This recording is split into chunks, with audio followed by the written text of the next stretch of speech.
Olá, seja bem-vinda e bem-vindo ao canal Eneagrama na Prática. E hoje eu vou trazer um tema muito interessante para você. Eu vou falar sobre quais são as principais demandas que os tipos costumam levar para o processo terapêutico. E aí, eu não vou falar apenas de psicoterapia, né? Pode ser que você seja um terapeuta trabalhando com PNL, pode ser que você seja um coach que está atendendo as pessoas, pode ser que você seja realmente um psicólogo que faz psicoterapia. Eu quero trazer para você, principalmente, quais são essas principais demandas, os principais incômodos. E é óbvio que, como os tipos e o ser humano é algo bem complexo, vão haver outras situações também. Eu não estou fechando o nosso vídeo como sendo as únicas demandas. Apenas, no meu ponto de vista, aquelas que ao longo de 15 anos eu venho ouvindo muito os meus alunos falarem, principalmente os meus alunos psicólogos, costumam relatar que fazem os seus acompanhamentos e escutam muitos dos seus clientes esse tipo de demanda. Então vamos entrar aí no vídeo, vamos entender quais são essas demandas e eu quero inclusive que você comente comigo, que você acrescente, me ajude a entender ainda mais como é que isso funciona para você. Se você é um terapeuta, se você é um coach, se você trabalha com PNL ou qualquer outro tipo de terapia também, tudo bem? Então vamos lá. Vou falar sobre o perfil 1 do Eneagrama, os famosos perfeccionistas. Essas pessoas, elas costumam levar muito para o processo terapêutico seu questionamento sobre a dificuldade que é de lidar com a inflexibilidade delas. André, mas essas pessoas costumam reclamar dessa inflexibilidade? Bom, normalmente esse incômodo surge muito mais dos familiares, do ambiente profissional, que faz uma certa pressão nessas pessoas. E quando elas costumam perceber que começaram a ter perdas, né, de relacionamento, perdas profissionais, elas começam talvez a se questionar que pode ser que em algumas situações elas se comportam de forma muito dura, muito incisiva, muito firme. E isso faz com que elas comecem a pensar como eu poderia fazer para talvez ter um ganho melhor nos meus relacionamentos. É óbvio que quando a pessoa chega no processo terapêutico, ela ainda está muito certa de que ela está certa. Eu costumo dizer que uma vez eu li num livro que um tipo 1 do Eneagrama disse assim: houve uma vez que eu achei que eu estava errado e foi a única vez que eu realmente errei sobre mim. Ou seja, o tipo 1, até quando ele acha que errou, na realidade é porque no fundo ele estava acertando. Essa inflexibilidade de pensamento é que faz com que tragam vários danos para os relacionamentos. E qual é a outra questão que aí sim as pessoas do tipo 1 sentem um grande incômodo? Lidar com seu crítico interno. Lidar com o crítico interno pode trazer muito sofrimento para as pessoas, porque essa pressão é uma pressão que ela tanto vem de dentro, porque o crítico gera uma autocobrança muito forte, quanto ela pode ser reforçada quando vem essa crítica de fora. Quando alguém fala algo para o tipo 1 que ele percebe que ele já se cobrava antes, então essa cobrança ela vem duplicada. E aí o crítico, nossa, pega o que a pessoa está dizendo e é como se a vozinha dissesse: tá aí, ó, tá vendo? Vi falando para você e você não acredita. Então, as pessoas do perfil 1 do Eneagrama, elas têm essas duas principais demandas. Dificuldade de lidar com essa inflexibilidade, que inclusive tem uma repercussão no corpo. Então, se você é um terapeuta que trabalha as couraças ou qualquer outro tipo de trabalho corporal, você vai perceber que essa inflexibilidade do tipo 1 começa nas ideias, se propaga para o coração e também repercute no corpo. É por isso que muitas vezes essas pessoas costumam chegar no processo terapêutico relatando que estão sempre muito tensas, no pescoço, nos ombros, que às vezes tem um problemazinho de gastrite, né, por causa da raiva que fica reprimida, sérios problemas de dores na coluna, nas costas, problemas musculares de uma maneira geral. E isso por causa do quê? Do excesso de tensão, do excesso de inflexibilidade. E o outro aspecto é o crítico interno, que vai gerando uma autocobrança muito forte, vai às vezes afetando a autoestima, vai às vezes levando a pessoa para uma situação até de tristeza, né? Pode levar até para uma depressão. Essas duas são os dois principais aspectos que mais afetam a pessoa do tipo 1 e que leva essa pessoa a ter um incômodo para poder questionar que talvez seja importante entrar no processo terapêutico. Eu vou te explicar num outro vídeo como é que a gente faz para trabalhar isso, mas eu quero antes de tudo te ajudar a entender os outros 8 tipos, né? É importante você ter consciência disso. Isso aqui já vai te ampliar a perspectiva de como você pode abordar essa pessoa, tudo bem? A segunda coisa é o tipo 2 do Eneagrama. As pessoas do tipo 2 do Eneagrama, os prestativos, primeiro que é difícil eles procurarem a terapia, né? Porque a pessoa do tipo 2, ela sempre acha que o outro precisa de algo, mas raramente ele admite que precisa. Então, é muito fácil você ver o tipo 2 indicando para outra pessoa buscar uma terapia, ou mesmo querendo ser o terapeuta do outro, dando conselhos, orientando, dando suporte emocional, para ajudar. A pessoa do tipo 2, ela pode chegar nesse processo quando ela chega no esgotamento, quando ela percebe que ela entrou em contato com aquela carência que incomodava ela, ou quando ela percebe que o sentimento de ingratidão já está tomando conta dela. Quando ela se esgota dessa maneira, ela pode buscar uma ajuda para aprender a dizer não. Isso é uma das primeiras demandas, né? Por quê? Porque para essas pessoas é muito sofrido dizer não. É muito desafiante, é uma coisa que engasga. Por quê? Remete ao medo de ser rejeitado. Remete ao medo de ser deixado de lado. Então isso traz dispara um gatilho muito forte nessas pessoas. Você, que é terapeuta, é muito importante ajudar essa pessoa a perceber quais são verdadeiras motivações que estão por trás desse dizer não e o preço que essa pessoa pode estar pagando, que ela não está tendo consciência às vezes, que ela encara isso como uma coisa fofa, bonita, uma missão de vida, e ela não entende o preço disso, né? O segundo aspecto, também muito desafiante, é quando o tipo 2 percebe que cumpriu com aquela missão e agora não sabe o que fazer da própria vida. Em que situações isso acontece, André? Vou dar um exemplo prático para você. Aquela mãe que viveu a vida para cuidar dos filhos. E aí, de repente, os filhos começam a crescer, vão para a faculdade, seguem com a vida e a mãe entra num verdadeiro desespero, enfrentando a síndrome do ninho vazio. É muito comum para esse perfil de personalidade passar por essa síndrome, de começar a ter um verdadeiro colapso histérico porque não consegue mais entender qual é o significado da vida dela ou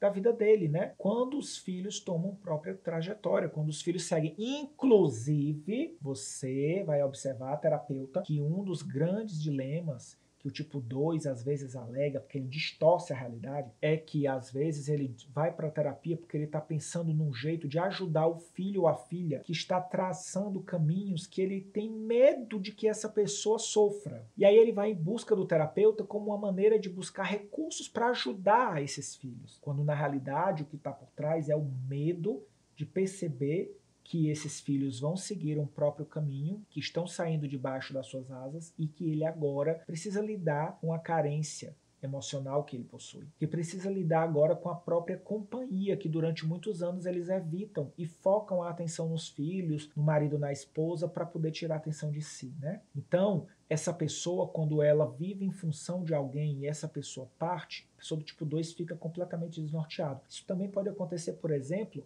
com pessoas do tipo 2 que se dedicaram a vida inteira a cuidar dos pais. Uma hora os pais chegam a falecer. E aí a pessoa pode entrar numa crise também, num colapso, uma falta de propósito, de sentido na vida. Por quê? Porque minha vida foi cuidar dos meus pais. Meus pais cuidavam de mim, eu cuidava deles, e ia vivendo, e vivendo, e vivendo. E muitas vezes renunciei casamento, namoro, muitas vezes renunciei proposta de trabalho, de crescimento. Por quê? Porque eu precisava cuidar dos meus pais. E aí quando chega um determinado momento da vida que os pais partem, a pessoa diz assim, agora o que eu faço com a minha vida? E agora eu vou começar a viver, será que eu vou ter a oportunidade de começar a viver, já que eu perdi tantas oportunidades? Então, é muito importante você trazer clareza para o tipo 2 do peso do sacrifício que ele está fazendo na vida dele. E dele tomar consciência dessa relação entre doação e sacrifício. E as pessoas do tipo 3 do Eneagrama. Outro tipo que não é muito fã de terapia, né? Eu até brinco que eles buscam muito mais o coaching para poder usar o coach como terapia, porque não gostam de terapia, porque para eles, às vezes, a terapia pode parecer que eles não estão sabendo ter o desempenho, lidar bem, né? Pode afetar a imagem deles. Mas você, como terapeuta, vai acolher isso e vai entender e vai dar essa segurança para ele de que tá tudo bem, de que isso não tem nada a ver com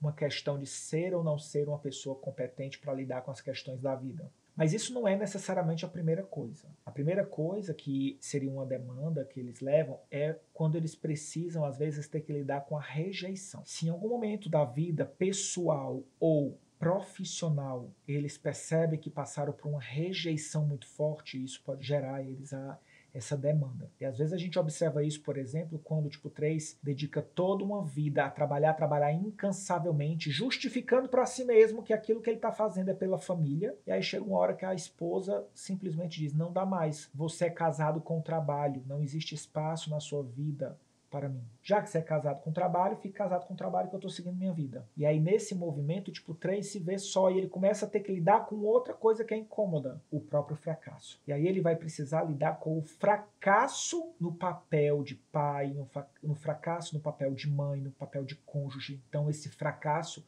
muitas vezes leva o 3 a entrar nesse processo de buscar, de ter uma demanda, de pedir um apoio. Outra coisa que a gente vai perceber também é a própria busca incessante por uma questão da construção do seu legado, né, de um propósito maior de vida. Muitos 3 às vezes ficam desesperados porque têm a sensação de que trabalham, estão alcançando aquele resultado financeiro e em algum momento da vida se vê entrando em colapso existencial. Por quê? Porque alcançam a meta que eles queriam, que eles achavam que traria felicidade, e quando alcançam essa meta dizem, e agora, o que eu faço com isso? Já alcancei a meta, minha vida era isso, minha vida perdeu sentido. Então, eu particularmente já conheci alguns tipos 3 que, como eles gostam de fazer, botam na cabeça assim, minha meta é ficar milionário até os 30. E aí eles fazem o quê? Faz o que todo bom 3 faz, se mata, trabalha, chega aos 30 vira milionário. Depois entra em depressão. Por quê? Porque a pessoa depositou a sua felicidade, a sua ideia de realização pessoal e profissional no alcance daquela meta. É óbvio que nem todo tipo 3 vai passar por isso, porque quando tá chegando perto dessa meta, o que o tipo 3 faz? Ele dobra a meta. Ele começa a auto-enganar-se e dizer para si mesmo que na realidade ele dizia que era 1 milhão porque ele não sabia o que era dinheiro. Mas agora ele entende que é 10 milhões. Quando chegar perto dos 10 milhões vira 100 e assim ele vai trabalhar sempre. Só que às vezes o tipo 3 dá uma sorte danada e a vida vai favorecendo ele chega lá tão rápido que não dá tempo nem dele reprogramar essa meta. E aí ele pode viver essa crise. Então é muito importante você, terapeuta, ajudar a pessoa do tipo 3 a tomar consciência de onde de verdade ele está colocando o valor dele. Será que ele está atribuindo a felicidade, o valor dele a esses bens materiais, a essas coisas que ele conquistou? E está deixando de lado aquilo que realmente importa para ele, e aí depois isso pode fazer a casa cair na cabeça dele. E outra coisa também, é muito importante trazer a ideia para o 3 de que não há nenhum tipo de problema dele trabalhar, porque se você entrar nesse mérito, ficar aí a dica, você vai perder o seu cliente, né? A ideia não tem nada a ver com o trabalho é positivo para o 3, assim como para as pessoas à sua volta. A questão do 3 sempre é a velocidade que ele coloca nessa busca incessante pelo resultado desse trabalho. A sede incansável, devoradora que ele tem de querer alcançar a superação antes de tudo e de todos, que faz com que ele meta os pés pelas mãos. Então não tem nada a ver com o que ele quer, mas sim com o ritmo que ele coloca para alcançar aquilo que ele quer. Se você está gostando desse vídeo até agora, e eu espero que você esteja, então aproveita e deixa logo o teu like, garante aqui, porque aí você me ajuda a trazer outros conteúdos bem interessantes para você e para todas as outras pessoas do YouTube. E se você ainda não está inscrito nesse canal, pelo amor de Deus, não vai perder mais outra oportunidade, porque vem muito mais conteúdo interessante. Garante logo a tua inscrição, clica logo aqui, inscreve no canal, olha o sininho, garante também para você ficar sabendo que vai ser a primeira pessoa a ficar por dentro de tudo que eu vou trazer de novo aqui para você. Eu vou falar do tipo 4, tem até uma pausa do 3 pro 4 para dar um tempo de respirar, porque o 4, meu filho, qual a demanda que o 4 leva para terapia? Menino, ele leva a vida dele inteira. Não, gente, eu posso falar com propriedade porque eu sou 4. Fiz uma brincadeira aqui com meus coleguinhas, né? Mas o que que acontece? O 4 costuma levar para terapia principalmente duas questões. A primeira é um vazio existencial. É aquela sensação de que falta algo, e esta brincadeira deste falta algo, faz com que ele fique procurando este algo na relação. Às vezes a relação amorosa tá boa e ele procura o que tá faltando, procura tanto, bota a relação abaixo. Aí no instante ele tem um monte de coisa para poder reclamar. Às vezes ele tá lá no processo, no trabalho, o trabalho tá bom, ele começa a procurar defeito, começa a procurar o que tá faltando, não faz sentido, não faz não sei o quê. Aí depois ele sai do trabalho, vai para o trabalho, daqui a pouco ele tá reclamando que devia ter ficado no outro, que ele era feliz e não sabia. E isso é o que acontece com os 4, aquela coisa do vai e vem, Enquanto eu tô aqui, não tô satisfeito, eu quero sempre o próximo passo. Quando eu tô no próximo passo, o anterior era bom e eu não sabia que eu era feliz, e agora eu tô descobrindo que eu era, mas agora eu não sou também. Então fica nessa busca desse vazio, de algo que preenche esse vazio existencial, que faz com que a pessoa do tipo 4 raramente consiga perceber as coisas boas que ela está vivendo hoje. E ela passa a ter uma certa dificuldade de olhar para o mundo sobre um prisma positivo. É isso que pode trazer também uma certa melancolia para esse perfil, né? Um certo saudosismo do passado. Essa melancolia é o que a gente costuma dizer que é aquela velha e boa doce tristeza. O do 4 precisa de um tempo para se isolar. É por isso que é importante a gente entender até do Eneagrama, né? Porque às vezes as pessoas olham para o 4, veem ele naquele processo melancólico e acham que ele está necessariamente com a doença depressão, e não é. A gente sabe que o 4 ele tem um traço depressivo na personalidade, mas não necessariamente ele vai ter a doença depressão. O segundo aspecto que a gente vai observar no 4 é a dificuldade de aceitar o merecimento do amor. As pessoas do tipo 4, elas costumam entrar no processo terapêutico usando muito o movimento da comparação, que alimenta a ideia do vazio existencial, mas que também vai trazer para elas uma dificuldade de aceitar que o outro possa amá-lo por inteiro, que o outro possa amá-lo ou amá-la da mesma maneira que ela ama. Então, por isso, o 4 entra num processo profundo de ter uma dificuldade de aceitar o merecimento do amor das outras pessoas e até de si mesmo. E isso gera várias questões no 4. É o que leva ele também para a questão da melancolia, né? Uma busca de tentar entender porque com ele as coisas são tão difíceis quanto para os outros isso é tão mais fácil, né? É tão mais simples. Então você, terapeuta, é importante ficar atento a esses dois aspectos. A essa questão do vazio existencial do 4, que gera um movimento aí de comparação, e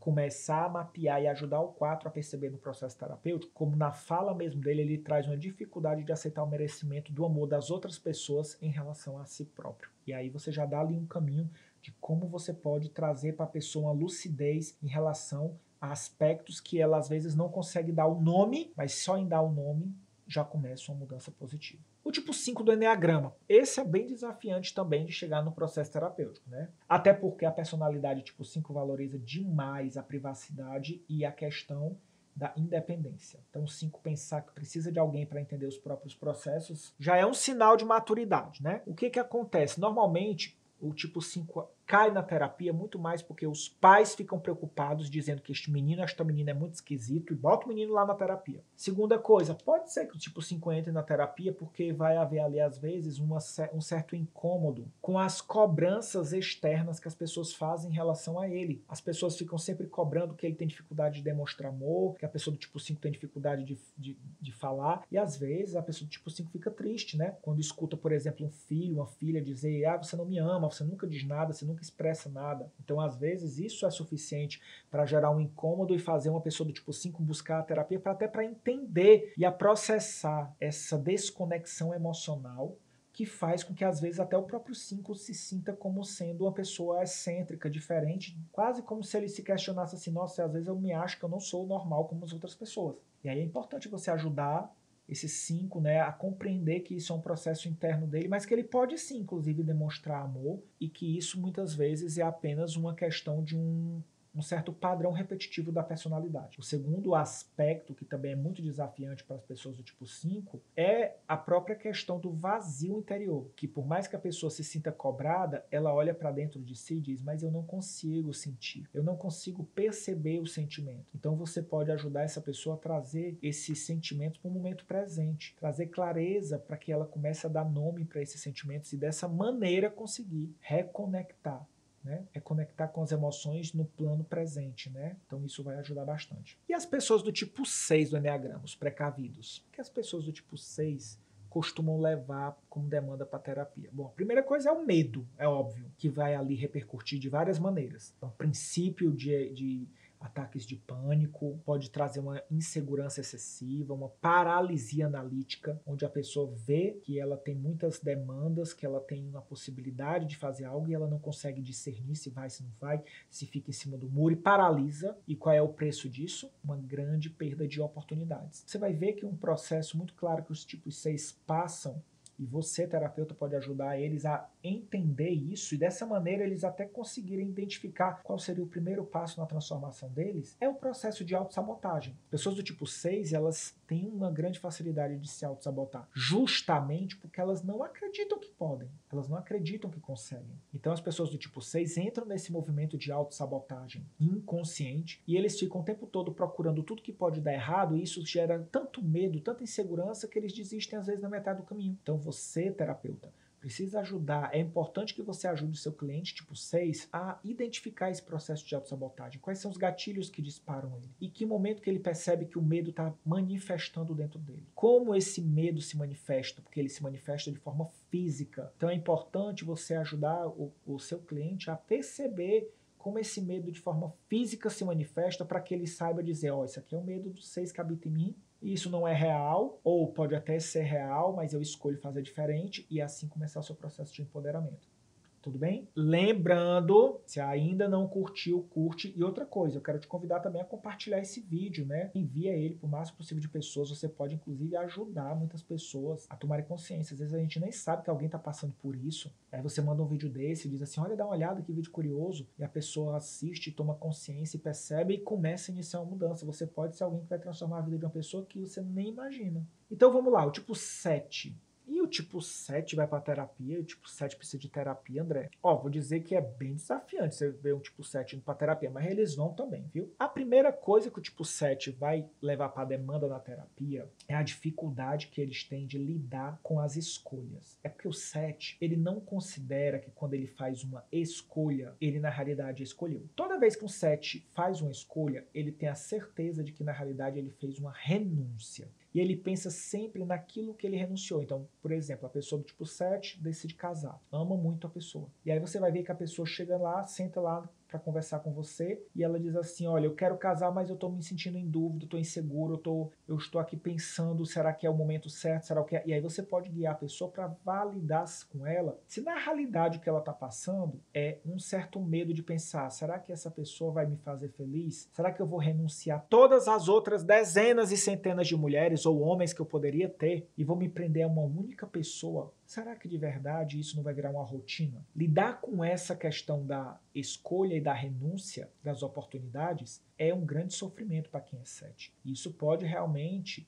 gerar um grande desafio, né? A outra coisa também que a gente sabe que vai trazer um grande desafio é porque o 7 ele às vezes entra naquele processo da felicidade tóxica. O 7 ele não se permite viver nenhuma outra emoção que não seja a suposta felicidade. E aí existem momentos na vida que a gente sabe que não dá para ser feliz sempre, o 7 quer ser feliz sempre, então chega uma hora que a casa cai, chega uma hora que aquilo começa a desandar, chega uma hora que ele começa a perceber que por mais que ele tente dizer para ele mesmo que está tudo bem, já não dá mais para sustentar o auto-engano. E a dor de ter que lidar com vários anos ou várias situações ou várias perdas que vieram dessa ideia de que eu precisava ser feliz sempre, mesmo que aquilo que eu estava decidindo para mim, no fundo, a médio e longo prazo não me faria feliz, o 7 troca sempre uma felicidade imediata por uma felicidade de médio e longo prazo. Aí depois ele se arrepende, porque em alguma hora esse longo prazo se torna a felicidade imediata e ele vai ver que poderia ter tido algo melhor. Então é importante você ajudar o tipo 7 a entender essa questão da dificuldade entre escolha e renúncia e ele perceber que não é uma obrigação, mas que ele tem a escolha. E ele começar a perceber que existe essa demanda por uma certa felicidade, como se fosse essa felicidade algo obrigatório. E que aí eu vou remeter até um grande especialista de Harvard que fala sobre felicidade, né, tal Ben-Shahar, que ele fala muito da questão de que a verdadeira felicidade, o primeiro passo para a gente encontrar a verdadeira felicidade é a gente aprender a nos darmos permissão de sermos humanos. E é isso que é importante para você, terapeuta, ajudar um tipo 7 a compreender, que ele tem permissão de ser humano, que ele tem permissão de viver outras emoções e que está tudo bem. Ele pode ser alegre, mas ele também pode em algum momento ficar triste, ele pode ficar com raiva, ele pode ficar inclusive com medo. E que tudo isso faz parte de ser quem ele é. Que acolher cada uma dessas partes faz com que o incômodo seja algo passageiro, porque eu olho para aquilo e deixo aquilo passar. E que todas as vezes que eu tento fingir que algo não está acontecendo, eu acabo transformando o que era uma dor passageira num sofrimento a médio e longo prazo. Então ajude o seu cliente a perceber isso, que na realidade o que o 7 às vezes passa é o que todos nós passamos, por dores que são pontuais na nossa vida. Só que a diferença do 7 é que por ele não aceitar a dor, às vezes ele cria o próprio sofrimento. E essa dor se prolonga por anos a fio porque ele não consegue olhar para ela e não consegue simplesmente dar o ponto final que poderia dar. Ajuda ele a perceber isso, a se fortalecer, a tomar mais consciência disso, que ele pode ser maior do que qualquer dor que a vida traga. E as pessoas tipo 8 do Enneagrama, como é que elas vão parar no processo terapêutico? É fácil isso acontecer, André? Com certeza não, até porque elas têm o movimento da negação, né, que é o mecanismo de defesa delas. Mas deixa eu te dizer que normalmente elas chegam mais até por pressão dos outros do que pela necessidade interna deles, né? Porque normalmente o 8 vai para um relacionamento terapêutico, né, vai para um processo terapêutico, quando ele percebe que ele perdeu muitos relacionamentos e principalmente se ele tiver tido algum tipo de perda financeira. Se ele, por exemplo, perdeu uma oportunidade de trabalho, uma oportunidade de crescimento profissional, aquilo abala muito o 8, pode dizer, nossa, eu acho que eu tenho alguma coisa para resolver, eu preciso resolver isso aqui. E aí ele vai buscar alguma coisa que resolva aquela demanda que está travando ele naquilo que ele está querendo alcançar. Isso também pode ser gerado a partir dos questionamentos que as pessoas que convivem com o 8 fazem, né? De sempre focar muito na questão da comunicação desafiante que eles têm. E aí, para você, terapeuta, é muito importante isso aí, porque isso é uma deixa, onde você já pode começar a abordar nesse processo da comunicação, de ajudar o 8 a identificar o quanto essa comunicação dele pode ser agressiva, né? Eles acham que é assertiva, mas já é agressiva mesmo. O quanto essa comunicação, ela muitas vezes tem pouca empatia, e aí você pode ajudar o 8 a perceber a empatia, tomar consciência disso, e o quanto que essa comunicação, muitas vezes, não vai gerar o verdadeiro resultado que o tipo 8 está querendo. Então é importante ajudar o tipo 8 a tomar consciência disso, que o grande gargalo nos seus relacionamentos está relacionado muitas vezes com a questão da comunicação. Outra coisa que, quando o 8 inicia nesse processo terapêutico, que pode ser uma grande virada de chave, é ele perceber como é importante para ele lidar com a vulnerabilidade. Quando o 8 se permite entrar no processo terapêutico, acolher essa vulnerabilidade, reconhecer ela. E você é muito importante nesse processo terapêutico, de ajudar o 8 a olhar para isso, entendendo que a força para eles, que é algo tão importante, ela está às vezes sendo entendida de uma maneira distorcida. O tipo 8, quando ele está no padrão do piloto automático, muitas vezes ele associa que a força dele é externa.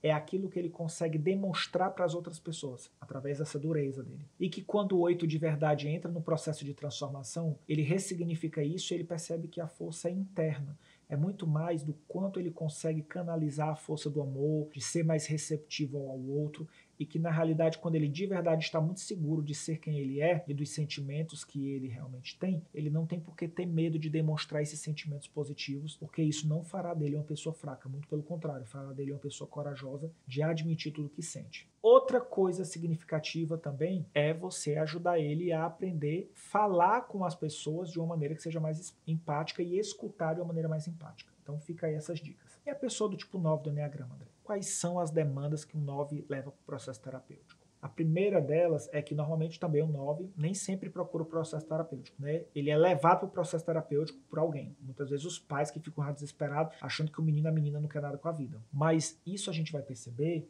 que inclusive faz parte do que você pode ajudar o 9 a tomar consciência no processo terapêutico. Por quê? Porque existe ali uma falta de paixão na vida, uma falta de propósito. E essa falta de propósito vai ecoar no 9 como uma espécie de tanto faz, pouco importa. Então, se você, terapeuta, está acompanhando alguém que é 9, é muito importante você incentivar essa pessoa a buscar uma paixão, algo que faça seu coração pulsar. E dessa maneira o 9 consegue ter mais iniciativa nos seus próprios projetos. E ajude o 9 também a falar um pouco sobre como é para ele a sensação da invisibilidade. Muitas vezes as pessoas do tipo 9 chegam no processo terapêutico também se sentindo invisíveis na própria casa, sem vez, sem voz. E isso é que vai fazendo com que vá minando a autoestima do 9, vai fazendo com que ele diga assim, tanto faz se eu faço isso ou aquilo, as pessoas não me dão cabimento mesmo. Ajude o tipo 9 a perceber essa invisibilidade, as consequências dela, e inclusive a reconhecer que ele tem a possibilidade de ter uma voz mais ativa, tanto nos relacionamentos familiares, tudo, quanto é exatamente através dessa voz ativa que a transformação do 9 vai acontecer. E é isso aí, gente, a gente ficou aqui. Ai, falei, né? Quase não acabava mais, mas eu tenho certeza que você pode ter gostado muito desse vídeo, mas para eu ter essa certeza, eu preciso que você me ajude. Coloca teu comentário aqui embaixo no vídeo, para que eu possa saber o que você achou desse vídeo. Inclusive, se você quiser me dar dicas de outros conteúdos que eu posso trazer, que vai te ajudar no teu trabalho, na tua vida pessoal, nos teus relacionamentos, eu vou ficar muito feliz também, coloca aqui. E outra coisa muito importante, garante logo a tua inscrição no canal e o sininho para você ter certeza de que vai ficar por dentro de tudo que ainda vai vir pela frente aí no nosso canal Enneagrama na Prática. E eu quero que você me ajude a difundir o Enneagrama em todas as áreas do conhecimento. Afinal de contas, o Enneagrama ele mudou minha vida e eu tenho certeza que pode mudar a sua também.